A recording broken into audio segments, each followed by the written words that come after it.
Hello friends, आपका हमारे channel मेधा academy में हार्दिक स्वागत है।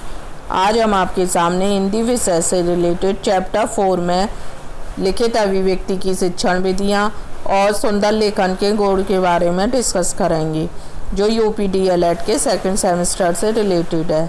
आइए पढ़ते हैं। लिखित अभिव्यक्ति की शिक्षण विधियाँ बताइए। लिखित अभिव्यक्ति का शिक्षण निम्नलिखित विधियों द्वारा करवाया जा सकता है। नंबर 1, अनुकरण विधि। अध्यापक द्वारा श्यामपट्ट अथवा कॉपी पर अक्षर लिखकर बच्चों से अनुकरण द्वारा उन अक्षरों को लिखने को कहता है। इस विधि में अध्यापक श्यामपट्ट पर कुछ अक्षरों को लिखता है और वही अक्षर बच्चों को कॉपी में लिखने को कहता है। इसे हम नकल के रूप में भी संबोधित कर सकते हैं। जैसे शिक्षक कोई भी अच्छा बोर्ड पर लिखता और उसी की नकल बच्चों को करने को कहता है। इसे ही हम अनुकरण विधि के नाम से जानते हैं। नंबर 2, मॉन्टेसरी पद्धति। इस पद्धति में प्लास्टिक गत्ते लकड़ी से निर्मित अक्षरों को दिखाकर बच्चों को पढ़ने व लिखने का अभ्यास कराया जाता है। इस विधि में सबसे पहले हम प्लास्टिक के, गत्ते के या लकड़ी से निर्मित अक्षरों को दिखाते हैं। जैसे हमें बच्चों को ABCD सिखानी है तो सबसे पहले हम उन्हें प्लास्टिक के ABCD दिखाएंगे। फिर बच्चों को पढ़ाने व लिखने का उनसे अभ्यास कराया जाता है।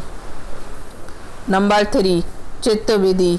चित्र विधि द्वारा चित्रों के नीचे अक्षर दिखाकर बच्चों को लिखने का अभ्यास कराया जाता है। चित्र विधि में सबसे पहले हम बच्चों को चित्र दिखाएंगे, फिर उसके नीचे लिखे अक्षरों को दिखाते हैं और उन्हें लिखने का अभ्यास कराते हैं।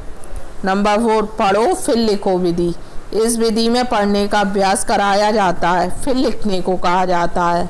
बच्चे के समक्ष पूरा वाक्य लिखकर रख देते हैं, फिर एक एक शब्द को देखकर वह लिखता है, फिर वाक्य से मिलाकर देखता है और अशुद्धियों को सुधारता है। इस विधि में सबसे पहले पढ़ने का अभ्यास कराते हैं और फिर लिखने को कहा जाता है। इस विधि में शिक्षक एक वाक्य को लिख देता है और बच्चे उसे देखकर एक एक शब्द को देखकर लिखते हैं, और जब वह वाक्य पूरा हो जाता है तो बच्चा उस वाक्य से मिलान करता है कि उसमें कोई गलती, अगर उसमें कोई अशुद्धि रह जाती है तो वह उसे ठीक करके लिखता है।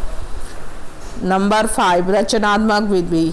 इस विधि में बच्चों के समक्ष अक्षरों को अलग अलग भागों में विभाजित कर देते हैं, फिर उन्हें जोड़कर अक्षर बनाना सिखाते हैं। इस विधि में बच्चों के समक्ष अक्षरों को छोटे छोटे टुकड़ों में बांट दिया जाता है, फिर उन्हें जोड़कर अक्षरों को लिखना सिखाते हैं। प्रश्न नंबर 2, सुंदर लेखन के गुण बताइए। सुलेख सुंदर लेख को कहते हैं। सुंदर लेख को लिखने के लिए निम्नलिखित उपाय काम में लिए जाते हैं। नंबर 1, उपयुक्त वातावरण। बच्चों के बैठने का स्थान स्वच्छ, हवादार तथा प्रकाशमान होना चाहिए।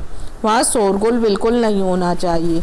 बच्चे की जो क्लास है उसमें पर्याप्त रोशनी की व्यवस्था होनी चाहिए, हवादार होनी चाहिए और बैठने की जगह स्वच्छ एवं साफ होनी चाहिए। वहाँ पर शोरगुल नहीं होना चाहिए। नंबर 2, बैठने का ढंग। लेखन के समय बच्चों के सीधे होकर बैठना 8-9 इंच ऊपर होना चाहिए ताकि लिखते समय झुकना ना पड़े। बच्चों को लेखन कराते समय बच्चों को सीधा बैठने पर जोर देना चाहिए और वह उनका सिर 8-9 इंच ऊपर होना चाहिए, जिससे लिखते समय उनके गर्दन ना झुकी रहे या सिर ना झुका रहे और आँखों पर उन्हें ज़्यादा जोर ना देना पड़े। नंबर 3, कागज़ की आँखों से दूरी।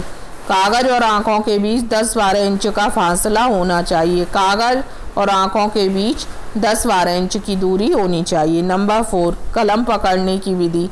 कलम को पॉइंट अथवा नोक से 1 इंच ऊपर पकड़ना चाहिए। इसमें कलम को नोक से 1 इंच ऊपर पकड़कर लिखना चाहिए। नंबर 5, अक्षरों की बनावट। अक्षर सुडौल अथवा बड़े बड़े होने चाहिए ताकि उनकी बनावट बिल्कुल साफ साफ होनी चाहिए। इसमें अक्षर सुंदर सुंदर और बड़े बड़े लिखे होने चाहिए और उनकी बनावट भी साफ साफ होनी चाहिए, जिससे लेख देखने में सुंदर व अच्छा लगे। नंबर 6, सीधी लिखाई। अक्षरों की सीध ऊपर से नीचे एक जैसी होनी चाहिए, ऊपर नीचे नहीं होना चाहिए। अक्षरों को पूरे पेज पर ऊपर नीचे एक जैसा होना चाहिए, ऐसा नहीं हो आधा कहीं एक लाइन कहीं जा रही है कहीं एक ही सीध में लिखे होनी चाहिए। नंबर 7, लिपि। अनुस्वर, विराम, अर्धविराम, हलंत मात्राओं का उपयोग बच्चों को सिखाया जाना चाहिए।